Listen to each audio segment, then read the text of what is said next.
ఇప్పుడు ప్రతిదీ మనిషి పుట్టడానికి మనిషి చనిపోవడానికి శివుడే కారణం అని అంటారు. ఇప్పుడు మీరు చెప్పింది కూడా సత్యయుగం ఎప్పుడు వస్తుందో అప్పుడు తండ్రి 3 కన్నులు తెరుస్తాడు అని అన్నారు. మరి ఈ మనుషులతో ఆడుకోవడం ఎందుకు శివయ్య? అసలు శివుడు ఆడుకోవట్లేడు, శివుడితోనే నీలాంటి మహనీయులు ఆడుకుంటూ ఉన్నారు, నాలాంటి మహానుభావులు ఆడుకుంటున్నారు. నీకు కోరికలు లేనిది ఆయన ఎందుకు ఆడుకుంటాడమ్మా? ఒకసారి వ్యవసాయం కోరికలు పుట్టడం కూడా ఆయన ఇచ్చిన జీవమే కదా. ఆయన కోరికలు ఇవ్వలేడుగా మనకి, ఆయన ఇచ్చింది ప్రాణం మాత్రమే. కోరికలు పుట్టించుకుంది నీవేగా. నేను చెప్పాను ఆ రోజు కూడా, ఒక రోజు ఇందాక మనం మాట్లాడుతున్న టాపిక్లో, ఆయన పండును మాత్రమే సృష్టించాడు, దాన్ని తినమని చెప్పలేడు నీకు. నీవే పోయి తింటివి, తినేసి దాని గురించి అడిగితే తండ్రి అన్నాడు ఎందుకు తిన్నారు మీరు అని అంటే, అది మీరు రోజు వచ్చి తయారు చేస్తూ ఉన్నారు, చూపిస్తున్నారు, ఏదో స్వీకరిస్తున్నాం కదా అని తిన్నాము అని అంటారుగా. అలా తిన్న తర్వాత వచ్చింది గర్భం. పైపొర తిన్న వాళ్ళకి గర్భం, లోపల ఉన్న పండు తిన్న వాళ్ళకి పురుషుడు యొక్క ఆధిపత్యం. ఈ విధంగా జరిగిన వివరణ జరిగిందని తండ్రి పొరపాటు చేయలేడుగా. అక్కడ పొరపాటు చేసి మీరే చేసారు కాబట్టి దాన్ని కంటిన్యూ చేశాం. మరి ఎక్కడ పోతుందమ్మా? Blood is thicker than water. నీ రక్తానికి ఉన్న కులం ఏ కులం కాదు. నీ రక్తం నీ నాన్నలో, నీ తాతలో, నీ ముత్తాతల నుంచి వచ్చింది. నీ తాతలు ముత్తాతలు ఏ కులం? ఒక్కసారి వెనక్కి వెళ్ళు. ఏదో కులం. ఏ కులం? హిందుత్వం. ఈ హిందుత్వమే అన్ని కులాలలో గొప్ప కులం అని రాసే ఉంది, ఇప్పటికి ఉంది. హిందుత్వమే కులం అని రాసింది మన దగ్గర. తర్వాత వేరే కులాలు వేరే మతాలు అది మాట్లాడతలే. అక్కడ నుంచి వచ్చిన ఈ రక్తమే. నువ్వు ఇప్పుడు నేను అది మార్చా ఇది మార్చా, ఆ మతంలోకి వెళ్ళా ఈ మతంలోకి వెళ్ళా కూడా నీ రక్తం మార్చలేవు కదమ్మా. ఒక డ్రెస్ మార్చావో లేకపోతే ఏదైనా మార్చావు, కానీ రక్తానికి వచ్చిన కులానికే విలువ ఇప్పటికైనా.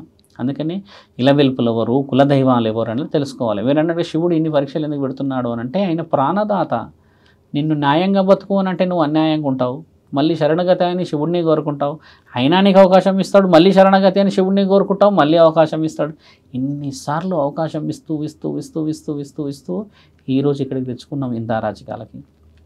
ఆయన చెప్పింది ఏంటంటే అమ్మా, నిజమైన ఆకలిగా ఉన్నవాడిని ప్రేమించమని, నిజంగా అవసరం ఉన్నవాడిని ఆదుకోమని చెప్పాడు.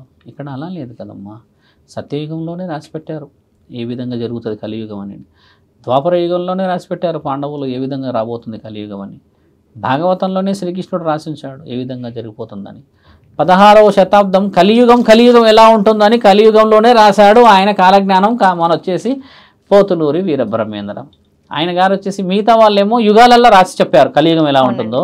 ఇక్కడ ఇదే యుగంలో పుట్టి ఇదే యుగంలో రాసిచ్చిన వాడు పోతులూరి వీరబ్రహ్మేంద్ర స్వామి కాలజ్ఞానం. ఎన్ని జ్ఞానాలున్నా మనము ఏ జ్ఞానం కోల్పోతున్నాం అంటే అమ్మ, మనోజ్ఞానం అంటే ఏం తెలుసమ్మా? పరిజ్ఞానం అంటే ఏం తెలుసమ్మా? పరిప్రకృత. అది వచ్చేసి సృష్టి నుంచి తల్లి గర్భంలో వచ్చినప్పుడు స్వచ్ఛంగా వస్తుంది. ఆ జ్ఞానాన్ని తెలుసుకోవడానికి ఇంతటి విజ్ఞానం ఉపయోగపడింది. ఆ విజ్ఞానం తెలిసిన రోజు నీ ప్రాణం ఉండదు. నువ్వు పుట్టగానే ఏం తెస్తావు తల్లి? బాగా గుర్తుపెట్టుకో. నువ్వు పుట్టగానే ఊపిరి తెస్తావు. అంటే నీకు పుట్టగానే ఊపిరి వస్తుంది. గట్టిగా ఏడుస్తారు పిల్లలు, పీల్చుకుంటారుగా.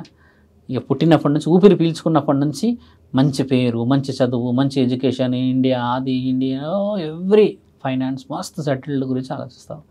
One fine day you earn ఒక మంచి బిల్డింగ్, కోట్లు, లగ్జరియస్ కార్లు అన్నీ వస్తాయి. అన్నీ చూసుకుంటూ ఉంటావు, కళ్ళు మూస్తావు మెల్లిగా. అప్పుడు పేరు సంపాదించేస్తావు. నువ్వు బాగా పేరు వచ్చేస్తుంది. ఓ ఈవిడ గారికి ఎన్ని కోట్లు ఉన్నాయని కాలం చేసేస్తావు. అప్పుడు నీకేమున్నది? ఊపిరి లేదు, పేరుంది. ఇప్పుడు ఇక్కడ జరుగుతుంది ఏంటంటే కలియుగంలో అదే. ఊపిరి వచ్చాక పేరు కోసం కొట్లాడతాం, పేరు వచ్చినాక ఊపిరి కోసం గొడవడతాం. ఆ ఊపిరి కనబడదు, ఈ పేరు కనబడదు, మిగిలిందల్లా నీ మట్టి. ఆ 6 అడుగులు అయితే అమ్మ, పరమాత్ముడు ఇంకోటి ఏం చెప్పాడంటే, ఆ 6 అడుగులు కూడా నీవి కాదు, 3వ రోజు ఇంకొకరిని పాతేస్తారాడా. నిజమేగా. అది తెలుసుకున్నప్పుడే విజ్ఞానం పరిజ్ఞానం అయితే అబ్రబ్రహ్మలోకం కడుపులో నుంచి జ్ఞానోదయం మొదలవుతుంది. ఇదే అమ్మా